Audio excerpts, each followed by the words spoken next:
అధికారంలోకి వచ్చిన తర్వాత ఒక చిన్న పని కూడా చేయలేదు. చిన్న పని చేయకపోగా ఈరోజు మళ్ళీ ప్రజలందరూ కూడా భయభ్రాంతులకు గురి చేసేటువంటి కార్యక్రమం చేస్తున్నారు. ఇది ప్రజాస్వామ్యాన్ని కూని చేసినటువంటిది. ప్రజాస్వామ్యంలో ఇది మంచి పద్ధతి కాదు అని చెప్పేసి కూడా నేను తెలియదు. ఎందుకంటే నేను చెప్తా ఉన్నాను, నిన్నటిదాకా నేను మాట్లాడలేదు ఎలక్షన్ కోడ్ ఉందని.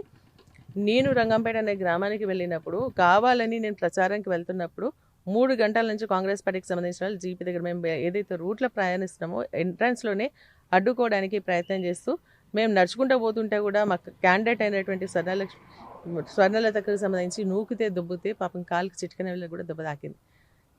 నిన్నటి రాత్రి డీసీసీ అధ్యక్షుడు రెడ్డిపల్లి ఆంజనేయులకు సంబంధించినటువంటి గ్రామంలో పోలీస్ పహారాలో పోలీస్ వెహికల్ ఏదైతే మొబైల్ వెహికల్ ఉంటుందో అది పెట్టుకొని మరి డబ్బులు పంచుతున్నట్టు లైట్లు బంద్ చేసి డబ్బులు పంచుతున్నట్టు సందర్భం మా వాళ్ళు పట్టుకొని అడిగితే పోలీస్ ఎందుకు ఉంది, వాళ్ళకు రక్షణకు ఎందుకు వాళ్ళని కాపాడుతోందని చెప్పి నాకైతే అర్థమవుతలేదు.